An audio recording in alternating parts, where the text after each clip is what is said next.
మాట తప్పకుండా 14 సంవత్సరములు అరణ్యవాసం చేసేటప్పుడు భరతుడే వచ్చి, శత్రుఘ్నుడే వచ్చి, కౌసల్య, సుమిత్ర, కైకేయి వచ్చి, వశిష్ఠుడొచ్చి, జాబాలి వచ్చి, ఋషులొచ్చి, పౌరులొచ్చి, జానపదులొచ్చి రాజ్యం తిరిగి తీసేసుకోమని వరమడిగిన నేనే అంటున్నాను, రామా మళ్ళీ రాజ్యం తీసుకో.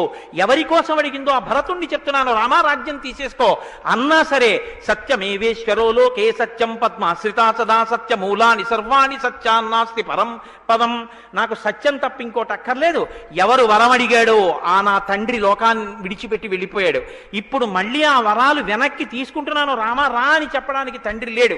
ఆ తండ్రి ఇచ్చిన మాట నిలబడాలి అంటే, తండ్రి పైలోకాల్లో సంతోషించాలంటే నేను 14 ఏళ్ళు అరణ్యవాసం చేయడం వినా నాకు మార్గం లేదు అని మాటకి కట్టుబడి 14 ఏళ్ళు అరణ్యవాసం చేసి తృణం కింద రాజ్యాన్ని విడిచిపెట్టినటువంటి మహాపురుషుడిగా రామా నీ కీర్తి 10 కాలములు శోభింది. రామాయణం లోకంలో యుగాలతో సంబంధం లేకుండా